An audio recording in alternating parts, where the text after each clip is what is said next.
This podcast is brought to you by Ranch Vision, the software ranchers use to boost profits and make better decisions. Grazing livestock and just grazing animals in general are a significant part of the planet. That really is the planet. The average age of the farmer in America is 58 years old. That is not sustainable. We've been hit with water curtailments. We've been hit with low prices by the conditions, by the rain, by the lamb crop, by the calf crop. I heard a Native American gentleman say, wilderness, that's an invention of the white man, because we took care of this land. Sometimes fighting doesn't mean shouting and screaming and pounding your fist. Sometimes it's just putting your boots on and being there for work the next day. It is, are the American people fit to govern themselves, to rule themselves, to control themselves? I believe they are. My opponents do not. I believe in the right of the people. There are cowboys still around. You just probably don't see them because we're working all the time. I'm Keely Brazil Cavallo, and this is America on One.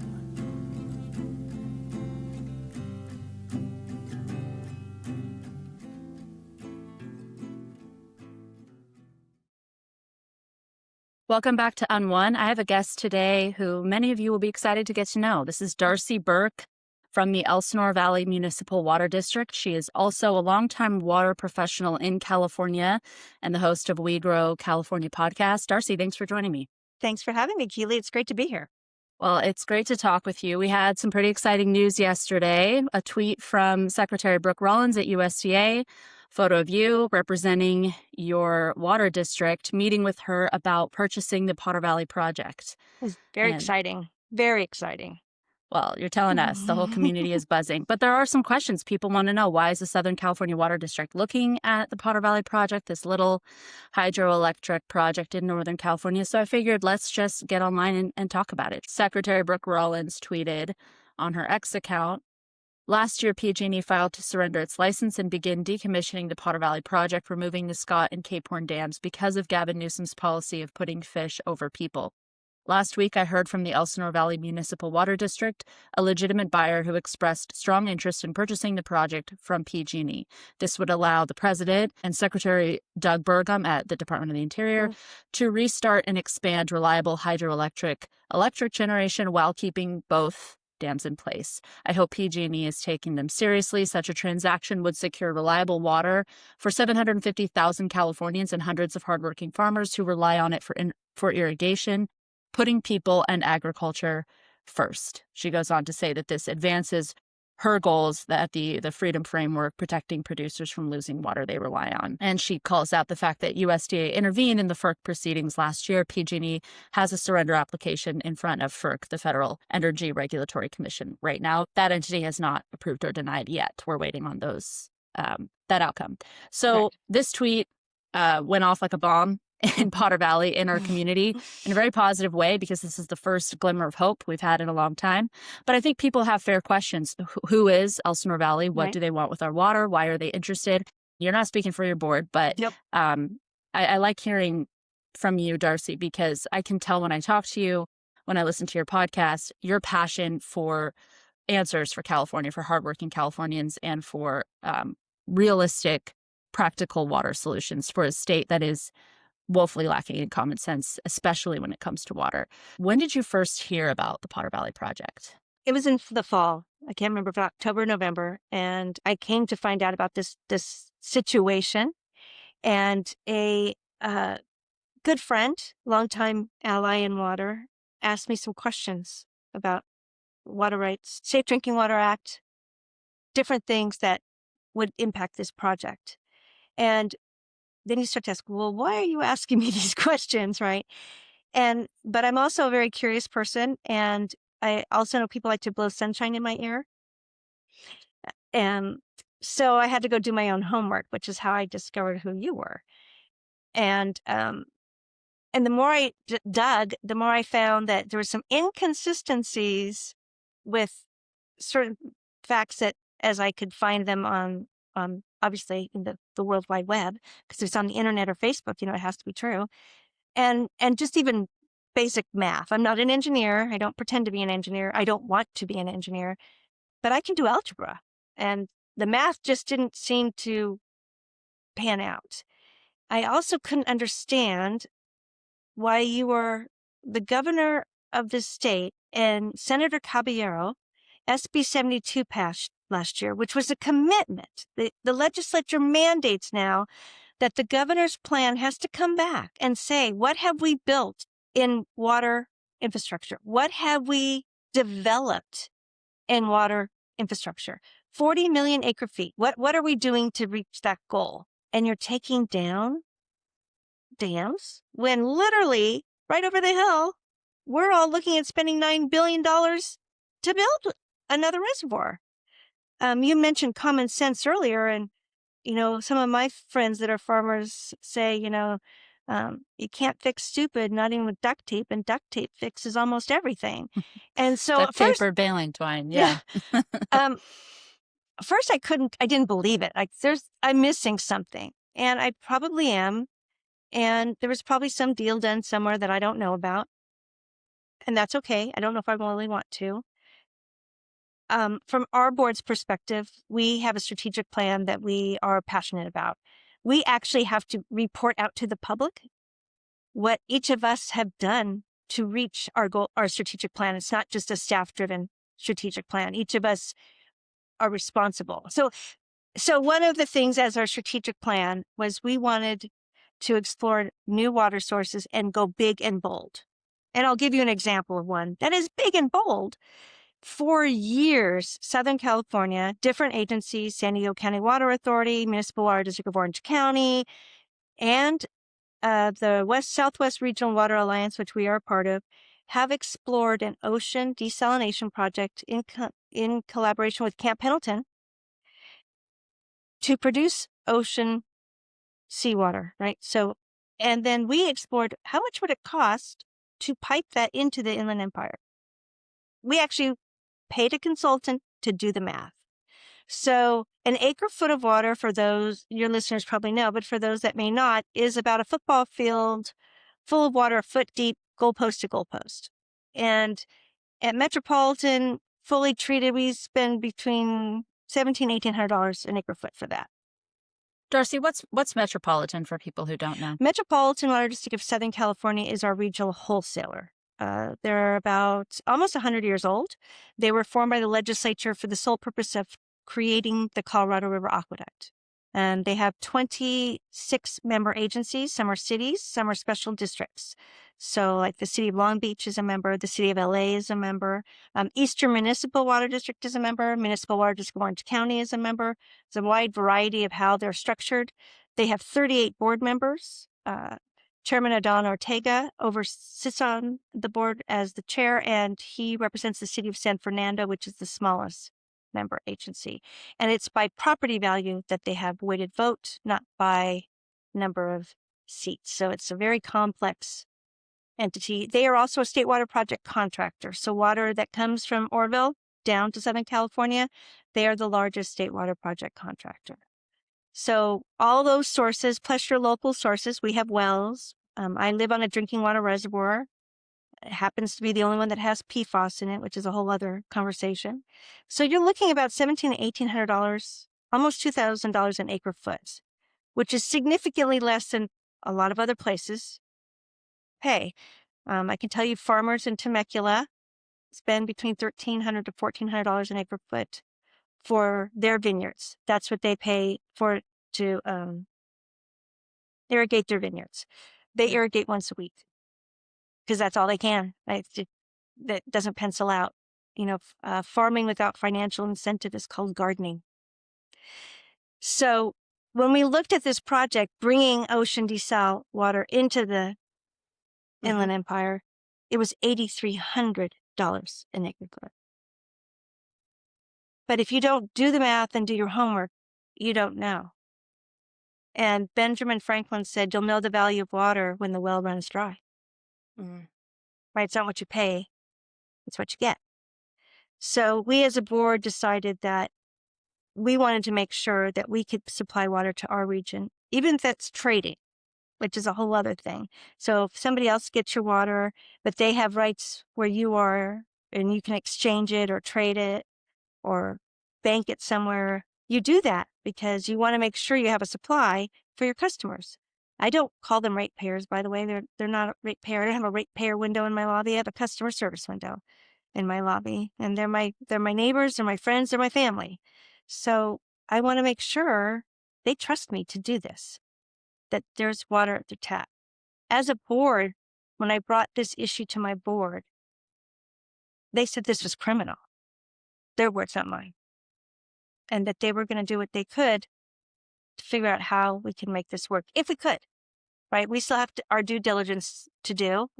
The information we have been able to find on the infrastructure seems to be redacted at best, maybe not consistent. That doesn't mean if we find something that's not ideal or pristine, it's 100 years old, we're not walking away. It's figure out how to make that affordable for everybody.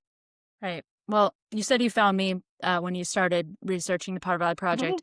That's because no one's talking about the Potter Valley Project. So I'm one of the only people talking about it. And yes, I'm very familiar with how redacted the documents are around this infrastructure. We are told that there's issues with the hydropower functionality of this dam system that contradicts itself in various reports. We're told of seismic risk. That also seems to contradict itself. We've gone through the FOIA process. We've looked at everything we can, and it's still very unclear to us how much of this is risk and how much of this is ideology, how much of this is PG&E trying to offload a project that has cost them a lot of money in NGO lawsuits. So all of that to say, when you heard about this project from your friend, when you started looking into the Potter Valley Project, when you brought this to your board, what about it made them say, this is criminal, this is wrong, and we want to get involved? With everything we have on our plate, we have to do something about it. Well, because the math didn't work about the other solution that they were offering.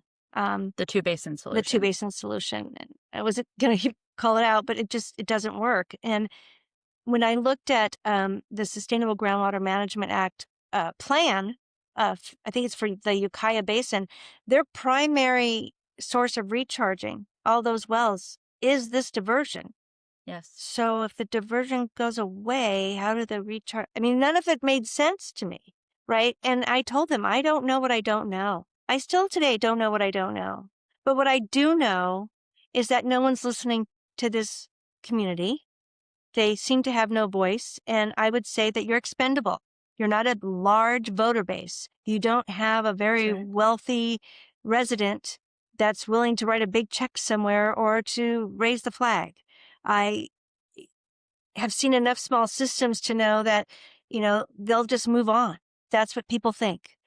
They don't understand that the only thing a farmer has to leave for his family, the legacy, is the land. And the land without water is worth nothing. When you are developing raw land, and in Riverside County, we have a lot of it, the difference of price of what your land is worth if it has water and wastewater service versus what it doesn't is significant, right? Even if it has the opportunity to hook up to that, regardless of the fees, it's significant. If there's no possibility that you can ever have water, no one would buy the land. Right? So to take something from a community that has been dependent on this source for over 100 years and say, okay, so sorry, you do not meet our enterprise risk assessment any longer. And to have non-water resource management people make these decisions, that I would say, I know there's some on there, and I would say it was more of a political decision in that case. I don't see how the math works. And again, I'm not an engineer. Maybe I missed something. However, as time has gone on, I found out that I'm not the only one that has discovered that the math does not work. And there are other agencies that have shown interest with us and like, hey, we want in on this because you're right, the math does not work. And it's the right thing to do. And I think a lot of people, especially in election year, are so busy keeping their jobs, they're not doing their jobs. When I pulled papers from my seat, the first time and this time, I had to take an oath. I had to swear that I would defend the Constitution against all enemies, foreign and domestic. To me, this is a domestic threat. It didn't say just in my zip code. So to me, it's personal. And I think for my board, it's become personal. Tell me a little bit about your background and how you became an expert in California water. Well, my journey into water came from a headhunter. So I had moved back to California. I was in New York running the New York State Builders Association and lobbying for them. And I left marriage and my life there and wanted to come home. California is my home, born and raised, Southern California, South Bay brat, we call ourselves. At that point, I really wanted to get back into association work. I really liked advocating for a cause I believed in. And a headhunter called and asked me if I was interested in drinking water. And I thought, from the Builders Association, I thought, drinking water? Gosh, how boring is that going to be? Yeah, we can all laugh now, right? So my parents had moved to the Great Inland Empire, and I wanted to be closer to my parents so my daughter would have family around. So I met the California, Nevada section of the American Water Works Association, and people were so nice and so welcoming. And I thought, well, I'll do this for a while, and then I'll find something more interesting. And my very first day was a strategic plan. It was Friday, August 13th. I'll never forget it. And they were arguing heatedly amongst themselves, passionately fighting for which goal was going to be first and which was more important. And I thought, maybe this isn't going to be as boring as I thought it was going to be. And so many things were happening right then. The reauthorization of the Safe Drinking Water Act, and then right behind it, the new level of arsenic, so a maximum contaminant level for all you water nerds out there. And I really had a different appreciation that we don't really deliver water as a public utility. We deliver public health. And those are the standards in which we're held to. And I had the opportunity to tour a lot of small systems in California and Nevada and saw firsthand the difference clean, safe, reliable water makes to a community. And when they don't have it, what happens? And I spent a lot of time with the smaller utility interagency committee going to those kinds of systems and offering technical, managerial, and financial support, and promised myself that if I ever could make a difference in a community again after I left there and went into the utility side, I would. It's too important. People matter. Children matter. Farmers matter. And we could do better. When you drive from Southern California to Northern California, there are places in the Central Valley you cannot drink the water. We aren't a third world country, although we're becoming one. And to me, that's just not okay. So that's how I got into water. Literally was a call from a headhunter. And you've never looked back. Never looked back. Tell me a little bit. You're vice president of the Elsinore Valley Municipal Water District, as I said. Tell me a little bit about the unique situation there, the challenges you face, and what it's been like serving in that capacity. So I've been on the board for 7 years, and we are part of the fastest growing region in California. So when you see a lot of the mass exodus in California, they're all moving, if they're staying in state, they're moving to our region. And so obviously water supply reliability is a huge issue for us. And looking at water supply outside of our service area, we have about 100 square miles in Southwest Riverside County, as well as a little piece of Orange County, believe it or not, up into the Cleveland National Forest off the Ortega Highway. It has something that my board started before I got on the board. We purchased a system about, I think, 15 years ago. It is a groundwater system. It is way outside of our service area. We manage that groundwater basin. We sell that water to local entities to use it locally. It's not something we import. And I think that's really important. Yeah. That reliability for that community helps them. The money that they provide to us is considered a non-rate revenue source, which means we can use it to offset rates.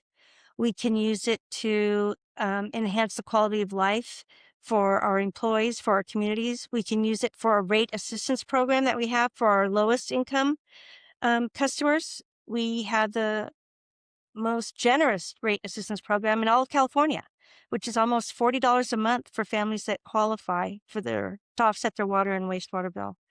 So that type of money gives us flexibility to do the things that otherwise we would not be able to do. And the way it's structured in California, you might have heard of a Proposition 218 process to get a rate passed.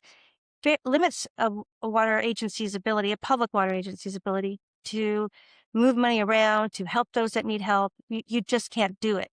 So by purchasing this system outside of our service area, we helped another community have safe, reliable, clean water at an affordable price. And that money helped offset our customers keep safe, affordable water in our service area.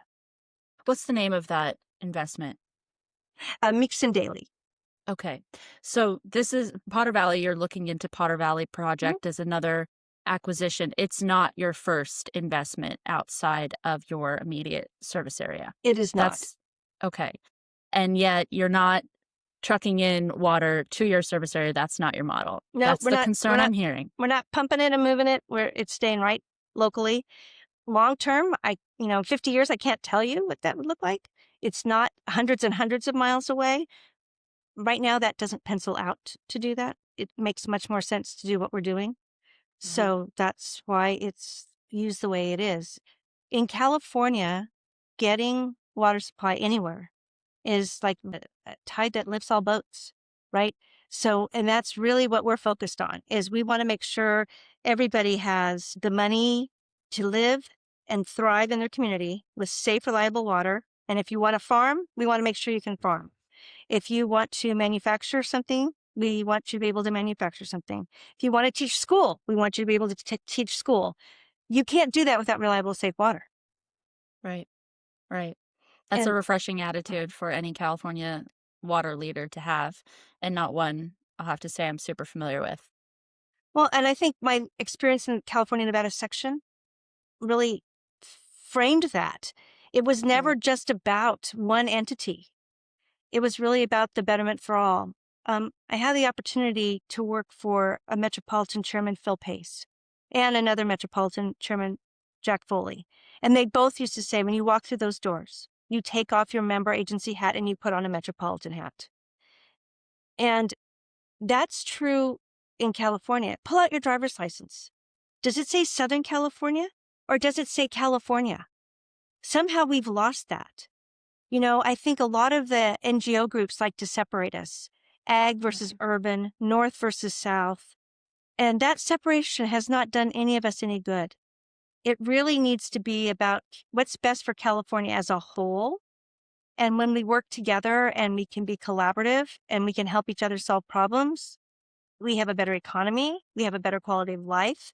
And overall, we do far better than if we have little fiefdoms where we're fighting each other, which a lot of outside groups have done their best to make sure that we're fighting and we're not cooperating. You mentioned that you've been on this board for, I think you said 7 years. 7 years. In that time, you've acquired this other investment, correct? No, we've had that before. That was Before, prior to yeah. your tenure. Mhm. Okay. PG&E is required by law. Correct me if I'm wrong. You're the expert. They're required by law to post this orphan project for sale before pursuing demolition. Is that correct? That's my understanding. Okay. My understanding is, and from them, that they had approached local entities to purchase it, and they expressed to us that there was no interest. That has not been the scenario that was told to us when we actually went to visit, that might be a version of the truth. That maybe not the actual truth, but there's two sides to every story, and I get that. They also said they used a broker to go out to sell the project, and there were no takers. I find it interesting that in one tweet, I had multiple phone calls yesterday of people like, do you need a partner? Do you need a partner? Do you need a partner? You've heard from people since oh, yesterday. Yes. Oh, yes. Wow. I didn't know that. And partly because obviously water, but two, energy. If you've ever had to operate a water or wastewater plant, we are usually your utility's number one customer. So to put something on the grid that would offset what we're using is a huge savings to our customer. Huge. And so that leads me to ask the question, PG&E claims that they hired a broker, they tried to sell the project. One of the most common pushbacks I've received since I really started heavily reporting on this, which, by the way, I'm your neighbor. I live in Orange County now. I don't own land in Potter Valley. You know that. I don't own any land in Mendocino County. You're not saving my town. Of course, it's my heart. It's my hometown. But to me, this is, as you said, this is criminal. Something needed to be done about it. And I just watched in dismay as nothing was done for years and years. And this process just continued to snowball. And it felt like a freight train was coming for this town that I love and care about. One of the most common refrains I've heard from people as I've reported on this story is, nobody wants it. What do you want PG&E to do? Nobody wants this broken down dam. Kind of sounds like your entity looks out for your customers, as you call them. You might be interested in a project like this. You're not alone. Already there's been interest. This is just me speculating, but it does make me wonder how hard PG&E tried to sell this project before pursuing demolition, permission to demolish this dam system from the federal government. And to do that, by the way, on the customer, I won't say ratepayer, the customer dime. Jared Huffman's office confirmed to me that customers will be paying for dam removal. So we'll foot the bill for our own destruction.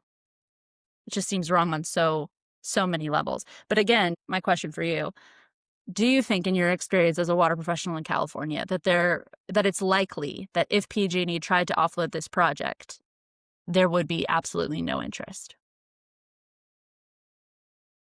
And I'm going to say my personal opinion. No, I think there would definitely be interest. But it's like anything else. Who did you market it to? Who did you let know? Now, if they marketed it as, a failing hydropower location versus maybe what it is, who knows? I'm more interested in what is really the integrity situation of what I'm looking at. I mean, I need a seismic, hydrology, geology, biology. And I'm going to say, I definitely, if you listen to my podcast, I'm definitely people first. However, there's no reason it can't be collaborative. A lot of times when you have a better outcome when you can meet both needs. And I've seen it happen, and was part of a Doheny Ocean desal project that's subsurface and better for everybody and less expensive and all these great things. However, you have to have the intent that for that project, safe drinking water first. And how do we make safe drinking water affordable with minimal impact to the environment? And in this case, you already have the structure. So how do we accommodate nature in this environment? The easiest, least obtrusive, and without impact, any more impact. You can't take one river and make it dry and not think you're not going to impact species that have now called that habitat or home at the risk of the other. And, if anybody's ever tried to build or develop a project and you find out that you have a species now living on your property, you can't move forward. So to say that it doesn't matter is not accurate. I don't want this to be couched as we're trying to do something that's illegal, immoral, unethical, anti-environmental. That's not what we're about. Water professionals are probably the most environmental because we usually inherit all the cleanup. PFAS is a perfect example. We didn't put it in anything, but it's coming into all our water systems and we get to clean it up. And then we have to find a way to dispose of it that it's not going to do further harm. Same as a farmer, right? You're a passive receiver of things, and then you have to figure out how to get rid of it. So there are ways to solve problems. My experience with a lot of NGOs is they like to sue you to stop projects, take the money, and then sue somebody else. But there are some out there that want to come to the table with some really good solutions and be part of that solution. Those are few and far between. But when you get someone that wants to partner like that, we open and welcome them with arms wide open. This is about solving a problem, not at the expense of people or at the expense of fish, but in a collaborative manner to make it all work. But people have to matter. Safe drinking water is a priority, period. 100%. And we lost that last year when we had some draconian water cuts from PG&E ahead of dam removal that really shook Potter Valley. I shared a lot of videos of people who were impacted by that. Some of them were trucking water to their homes every day. Their faucet wouldn't turn on.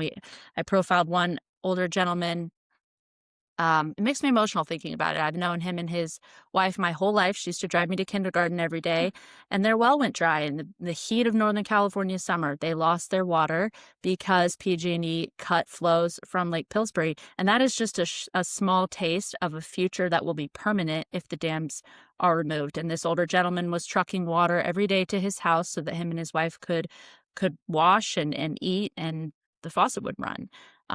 That is horrific to me. That's not a country that we should live in, and it's not a situation we have to accept in California, I believe. Well, when you look at service organizations, even American Water Works has Water for People. Rotary has water projects. I'm a Rotarian as well. We send money to other countries so that girls don't have to go fetch water and bring it home. But we're okay tearing down a dam and taking away water from communities. So somehow we've lost the part where, as we have spoiled ourselves, that we don't realize where our water comes from, and we don't realize where our food comes from. In 1957, California came out with Water Bulletin number 3. I know everybody's so excited to go read that. It actually sits in glass behind San Luis Visitor Center. It's the most robust water plan that's ever been released in California. I know that Governor Newsom recently said that this is the most aggressive plan we've ever done. It's not. Water Bulletin number 3 is. And it planned for 40 million Californians when we had 20. If we had built what was in that plan, we would not have the draconian restrictions. In Southern California, we have doubled the people with less water since 1990. Right. So but you cannot thrive on a mentality of scarcity. We need to have a mentality of abundance, and we can do it without scorching the land, as they say, or scorching the fish. We can do it with good science and not use antiquated ways of pushing our water underneath the Golden Gate Bridge, or only turning our reservoirs down to empty because this is the date on a calendar. Using science, being smart about it, and using the best technology. And I don't know if that was necessarily all the approaches that were used for Potter Valley, to look at maybe new fish ladders or new fish passages, or is it going to cost money? Yes, there's no doubt about it. How much it's going to cost? I don't know yet, because nothing I have been given has been verifiable. Nothing. Right. And I would agree with you that farmers, ranchers, and the people who live in these places care more about the environment than an NGO far away, such as the NGOs we're dealing with in this scenario, or even politicians who live in San Francisco and Sacramento and Los Angeles. I think we care very deeply about our environment, our fish, our wildlife. Most of us are hunters, fishers. Mm-hmm. Most of us live in these out-of-the-way places because we love and value nature so much. There's no other reason to live in a place like Potter Valley unless you genuinely appreciate your surroundings. So, of course, we care deeply about protecting our environment, our fish runs. We just disagree that ripping out this 100-year-old infrastructure that has created its own ecosystem, including tule elk, bald eagles, black-tailed deer, black bears, all of these species that we know and love in our community, this ecosystem that the dams have created protect all of those animals. If it goes away, we already know that we're going to lose that wildlife. We already know that it's going to destroy populations. CDFW is already issuing more elk tags. They openly say that they're doing that because they know that ahead of dam removal, they need to start calling the elk herd, because there's not going to be enough water to sustain this endangered tule elk population near Lake Pillsbury. So there's a whole lot of consequences that are being brushed under the rug in pursuit of an agenda that seems extremely narrow. And I think the salmon issue is very debatable, because we have a lot of other invasive species and other ecological issues that damage the salmon that don't have anything to do with the dams. I've talked to Native American tribes in the area, elders in the area, who say the best salmon runs in memory were post-dam construction. We have other issues going on, such as massive sewer dumps in the San Francisco Bay that the salmon have to swim through if they ever want to get up into the Russian River, the Eel River. So just to put a fine point on it, of course, we care very, very deeply about our environment, but we also care about our cultural heritage and the people in these communities. If you go to Potter Valley, which you did the I other did. the other day, we met at a Potter Valley irrigation meeting.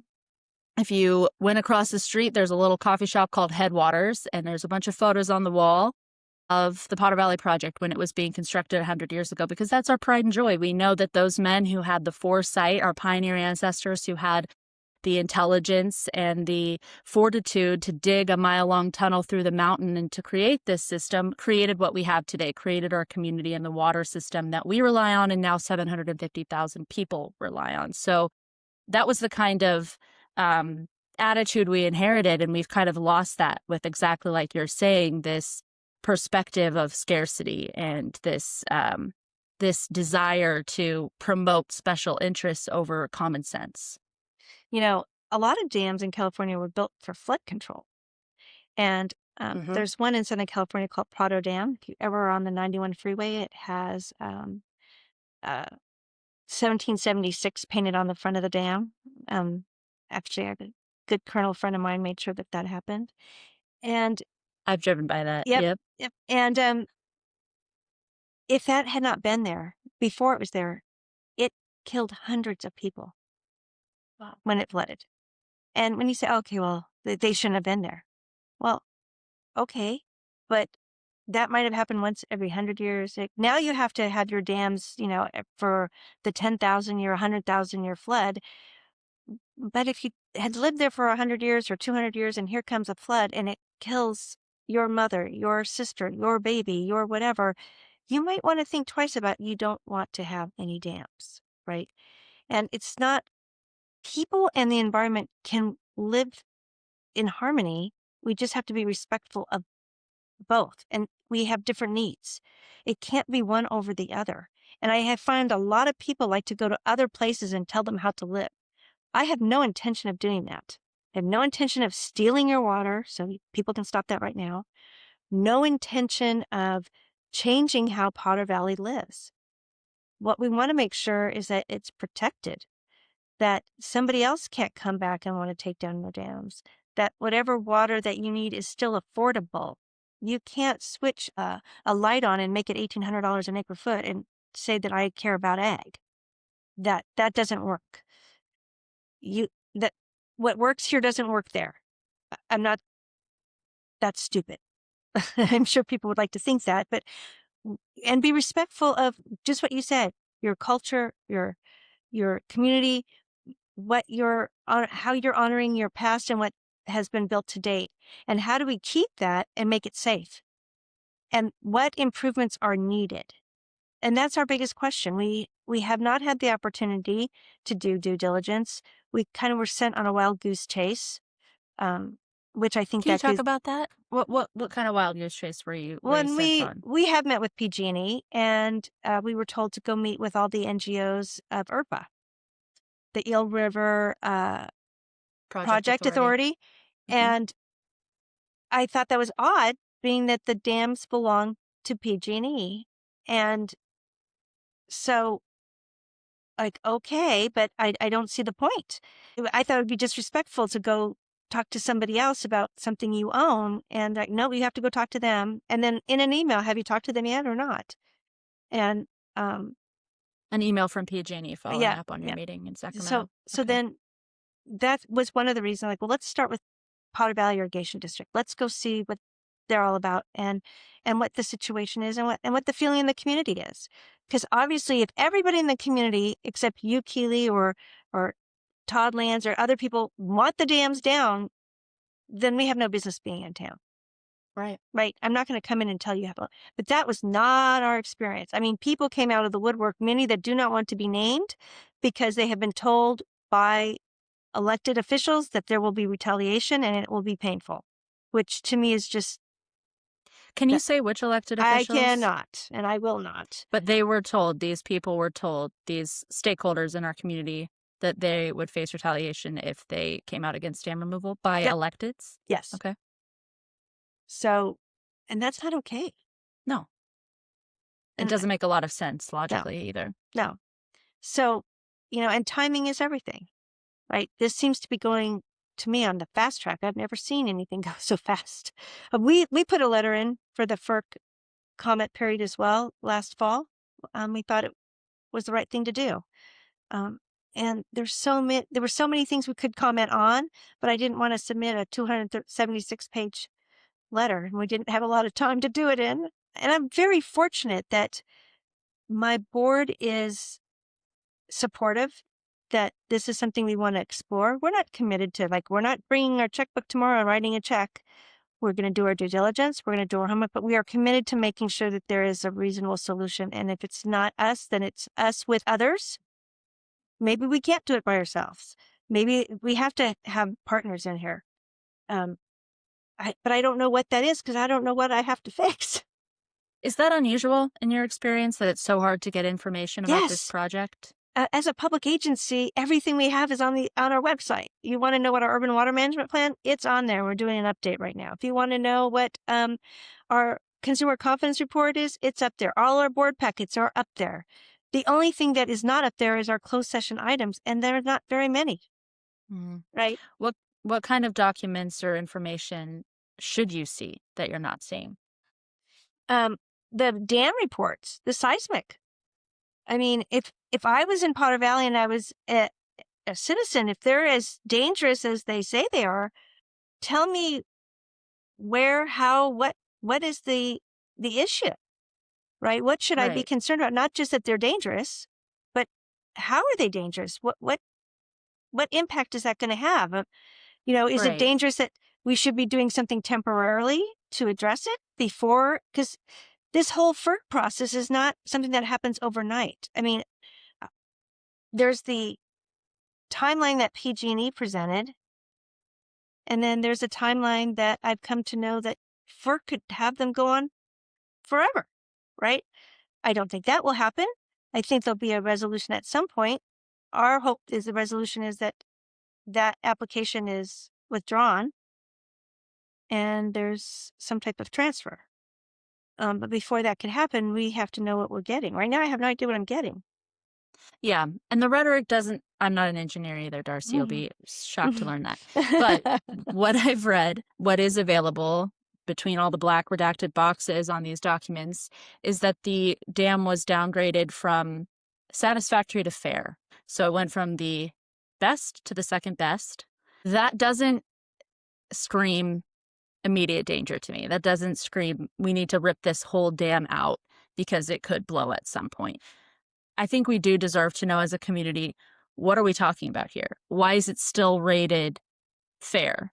Why are we not getting information about any immediate impacts that could happen if it's near this fault line that was recently discovered? So again, as a non-engineer, do you think my questions are fair Yeah. And okay. and they're deserving of an answer because you live, or your family lives, because you live in Orange County. What's going on? What's the risk to your family should that dam fail? And that seismic issue, if it's new, what is the other impacts to the rest of the community that we're not, that's information that I think everybody should have, right? Not just that there's other infrastructure, there's bridges, there's roads, there's that new seismic discovery.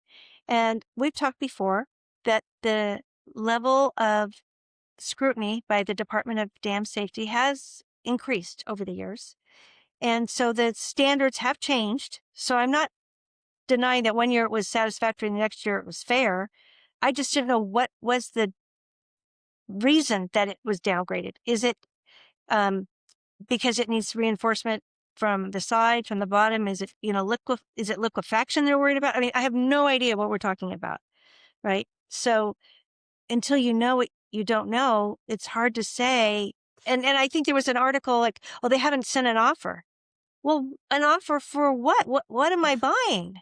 Yes, it's a project. Yes, I understand it can and has in the past produced hydroelectric power. Yes, there is diverted water. However, there's infrastructure that no one wants to tell us what the real status is. They love to throw out the $500 million mark. I think that $500 million to take out is more like double that. Oh, at least. I have a source at PG&E an anonymous source who says internally it's estimated at $1 to $2 billion for removal. So how much would it cost to fix the seismic issue if it's there? I saw PG&E said that as well, that there's been no offer. Secretary Rollins didn't say there was an offer. You haven't said there was an offer, just that you've expressed interest. Right. And we'd like to talk. Sure. But they don't want to talk. They want us to talk to ERPA, who ERPA doesn't want to talk to us because it's not their project. Well, I asked ERPA for comment after yesterday, and they told me this is PG&E's proposal. PG&E would be the appropriate party to respond to a proposal. And then some boilerplate. ERPA will continue to work on the design of the new Eel Russian facility, NERF, which is what you referenced earlier, the solution that we're supposed to be happy with post-dam removal. So setting that aside, ERPA's in agreement with you that PG&E is the one that would hear the proposal. So hopefully PG&E will listen and hear from all interested offers, especially because, again, customers are paying for dam removal. So I think as a paying public, we have a right to know maybe we don't want to pay $2 billion for dam removal. Maybe we'd rather pay $300 million for dam repair. Right. Can we know our options? Can we hear how bad the seismic issue is? It's a difference between a investor-owned utility and a public utility. And actually, even when an NGO speaks, they're like, our members think whatever. I represent 48,000 people in my division. They check a box to choose me to speak for them. It's not guesswork. I'm not joining a membership like AARP and they get to speak for me, right? This is not a issue-driven group. My job, again, is to deliver public health. And quite frankly, to take it away when you want to flush it, right? You don't appreciate a toilet until it does not work. So that's our job, right? And my customers and my fellow board members' customers, our region, depends on us to have the foresight to make sure that there's going to be enough water when they need it. So to say that, I represent and I do, you can come to any meeting. There's people who can give public comment. I'm sure from now on, people are going to listen to our meetings. We're all of a sudden going to be popular and share what your thoughts are. I host a coffee the first Wednesday of every month. May will be the exception. I will not be there in May. And I buy coffee from my customers that want to talk about water issues. And that's very refreshing, Darcy. So I co-host it with the mayor of Canyon Lake, Jeremy Smith, and we talk about they're starting a police department. So we talk about the police department. We had some golden algae in our lake last year. It's back this year. Merry Christmas. It's a gift that keeps giving. So we'll talk about that. We will talk about a potential development that's going on the north side of our reservoir that could contaminate it. We have a lot of issues, and water's very complex, as you have come to know, Kinley. It's not an easy thing. We don't speak in people speak. We speak in water speak. Everything has an acronym. And I don't want people to not think that they're not have the opportunity to be heard. And in a public board meeting, it's the Brown Act. It's not a conversation like this. I have to sit there and listen to what you have to say, and I can't answer you. Right? You can't answer. So I want to give my customers the opportunity to be heard. Mm. So you heard about Potter Valley last fall. Mm-hmm. You did your due diligence. You brought this to your board. And then I met you in Anaheim, California, for the Farm Bureau convention where Secretary Rollins was present, and she heard us out. She heard from our community. We had, I want to say, 10 to 12 people from like Mendocino, Sonoma counties who drove 10 hours to be there at somewhat short notice because finally somebody was listening to us. Finally, somebody was paying attention. And you were there. I got to meet you. What was your impression of that meeting and of Secretary Rollins? She's a rock star. First of all, if farmers were praying for someone to come save them in America, their knight in shining armor came, and the shiny happens to be her smile. Don't let that fool you. I have never met anybody that advocated better for the American farmer, grower, producer, whatever you prefer to be called. Well-versed, well-spoken, knowledgeable, understood what the issues were, and very strategic on how she can help. Doesn't insert herself, but rather asks how she can provide assistance, which is refreshing. Like, I'm with the government, I'm here to help you. Was not like that. Also understands what she doesn't know. California water law is very complex, and if people haven't figured it out, our governor does not necessarily get along with this administration. So trying to get anything done is very difficult. Very, very difficult. If you have a project that takes state and federal funding, one's going to withhold because the other isn't. It's challenging. And California is the #1 ag producing state, period. And we've treated our growers, our farmers, like third-class citizens. And for her to come to California and to listen to, she gave a long time to sit and listen to everybody. And she went around the room and listened to everyone, fully present, very engaged. I was very impressed. And didn't ask me, what the hell are you doing here? Right? Which I was surprised. I'm sure a lot of people wonder that even now, like, what are you doing here? So that's okay. We're here to try and help. And obviously look out for the best interests of our customers. But again, when we take that oath, it's doesn't just say for our customers, it's for all Californians. Right. The other rock star that was there was Aubrey Betancourt, who's the chief of the NRCS. She is a massive asset for Secretary Rollins because she does know California water. She's a California girl. And she's how I'm here.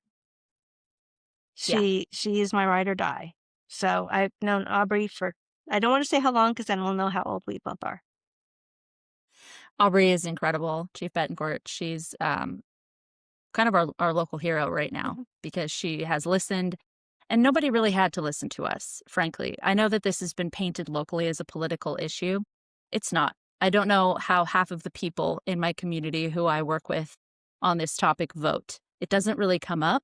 All that comes up is, how do we have water for our kids in 10 years? How do we keep growing food in this valley for another 100 years? That's all that we talk about.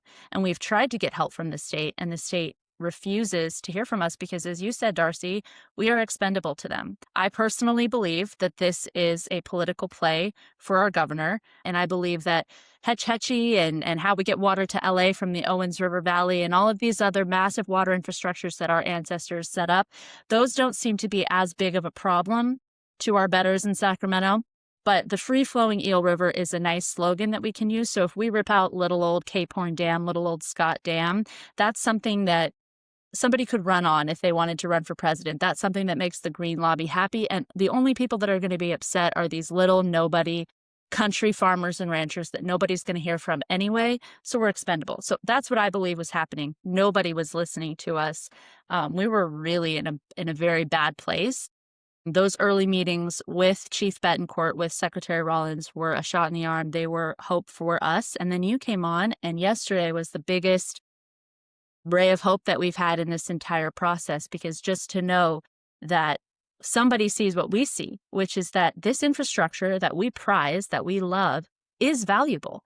You may find that this isn't the right thing for your board. I understand that. I understand there's no offer on the table, but your interest shows what we felt, which is that this project is valuable and our community is valuable.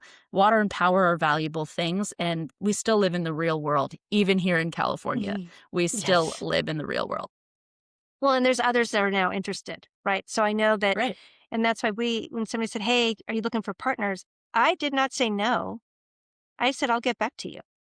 Because first of all, what are we partnering on? We don't even know, right? Because I can't get information. I mean, I'm sure after yesterday, I'll probably get more information than I could before. I'm guessing on that one. I'm hopeful on that one. However, that to me has been the struggle. Anytime we work with other government entities, even Southern California Edison, our own power provider, it's a much different type of transaction. Yeah. So for folks who are worried, they're excited that somebody's interested, but they might be a little confused. Let's just put a recap a little bit. Why are you interested in the Potter Valley Project? How does this fit into your portfolio and into your larger vision of California water? What's gone wrong with it and how we can right it a little bit? Well, I think for us, our strategic plan, we agreed to actively explore opportunities to support long-term water reliability that also protect public health. So this project aligns right with that mandate that we gave ourselves.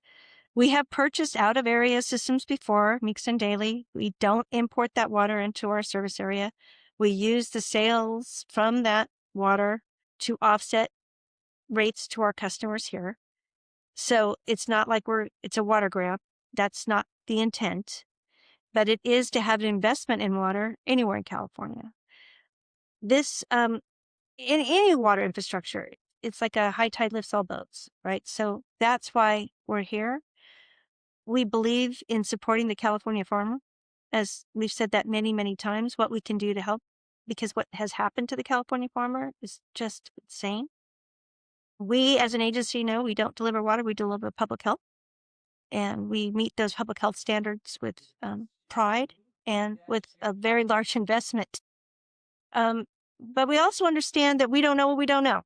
So we are very interested. We want to be at least part of the solution, however that solution plays out. And if nothing else, we knew that by coming forward and saying we're interested in buying, that perhaps the conversation would turn. And Secretary Rollins and Chief Betancourt were able to say, look, here's an interested buyer. And that's not for show, that's for go. There are other interested parties working with us, and we plan on moving forward until it's a no, right?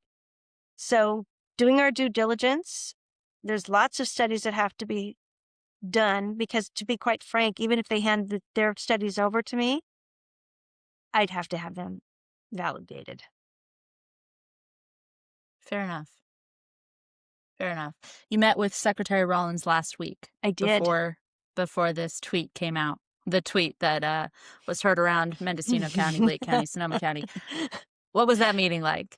That meeting was her and Chief Betancourt. Chief Betancourt, their and staffs, right? Mm-hmm. So there was a lot of staff. So really, what was our intention? Why did we want to be involved in this? What was our thoughts? How could they help us facilitate moving this forward? What did they think of the, why did this happen? And, I can conjecture all I want to. That doesn't help. My job is to look forward and figure out a path forward and to make this happen. Because if I'm spending my time looking in the rearview mirror, they're winning. And winning to me means that there is a solution that works for Potter Valley, for Sonoma County, for Lake County, works for the environment, and works for the people. That's not one or the other. That's not one NGO group over a different. It's not one tribe over another, but that people have reliable, safe water first and foremost, that farmers have water to irrigate with second, and that we can do so in a way that is responsive and environmentally sensitive. So, but I have no idea what that is because I have no idea what the status of anything is. Sure. Yeah, but these are preliminary questions that we're just glad somebody is asking on our behalf. And I think the community would like answers just as much as you would. President Trump, in the early days of his administration, did call out California water. I didn't know you at that time, but I wonder what you thought of some of those tweets, those comments about turning the faucet on in Northern California and protecting Southern California from fire risk. First of all, the fact that California water made it on the first few days was, let's celebrate that. And then, I'm going to address the naysayers like he used the wrong word and we don't do that. That's on us. If he's using the wrong terminology, we have not given our president the right information. And if you're so stuck on words, you missed the whole point. The whole point. The whole point is you can turn on the distribution system. The whole point is we can have safe, reliable water for Southern California. I am going to say one thing, though. The water system in Southern California was never designed to fight a wildland fire. Period. We have wildland fires where I live. We've had them in our mountains. We are very thankful that the CAL FIRE team and helicopters and infrastructures and helihydrants that are from Orange County are able to fill the helicopters and come and do those things. But the system was designed for fire pressure, for 1 or 2 house fires at the most, and for public health, not for a wildland fire. And like the Delta, like you talked about the wastewater that's in the Delta and the striper bass and the lack of habitat and the dredging that needs to happen. I could go on the temperature. I could go on and on and on. It's no different in our forests. You need to manage them, not let them overgrow, and then think by magic they're not going to burn like crazy. It gets very hot here too. So when you look at the temperatures in Southwest Riverside County, you're looking at 115 to 120 in the summer. Probably very similar to Northern California. And it is the same for Central California. We're pretty much on the same path. It's going to burn. No water system was designed to take care of that in the way that we mismanage our forestry system. Right. Yeah. And Northern California, our water system there has become our only hope for some of these massive fires. Potter Valley, as you know, is the origination site for 2 of the 3 largest fires in California history. Both were put out with water from the Potter Valley Project from Lake Pillsbury specifically. So because of our mismanagement of forests, you can't talk about water in California without talking about fires. But you're right. It really shouldn't be that interconnected because there's other tools that we should be using, including control burns, which were used for a long time by tribes and by farmers and ranchers. But that's gone out of fashion. So I could talk to you about this forever. I could ask you a lot of different questions about this stuff. But anything else on this, Darcy? Anything that you want people to know? Yeah, it's not going to happen overnight. This is not, even at Trump speed, as they like to say, this is not going to happen overnight. So I'm glad there's hope. I hope that hope continues, although that hope is not a strategy. I would say that we are diligent about making sure we move forward with this and doing our homework. And if it's appropriate to bring partners, we're going to do that. We're going to work with the administration. They've offered their help and we are taking it. However, that doesn't mean next week that other things are going away. That doesn't mean that calling in and yelling at us at my board meeting is going to make a difference. What it does mean is that because we are a public agency, when we know something, we will tell you, because that's how we roll. We're very transparent. There's no reason to keep secrets. That doesn't help anybody. And if people are keeping secrets, my question is why? Yeah, I think your transparency is evidenced by you jumping on this podcast with me today, the day after this announcement. You didn't ask me not to ask you anything, and I think I've covered just an overview of what's led to that post and to where we are today. And long process ahead. I hope I'll talk to you again. But and I'm sure that you'd be happy to field questions from folks who may have them. But at least we have a little more hope than we had on Monday in Mendocino County. So thank you, Darcy. Appreciate you. Thank you, Keely. Talk to you soon.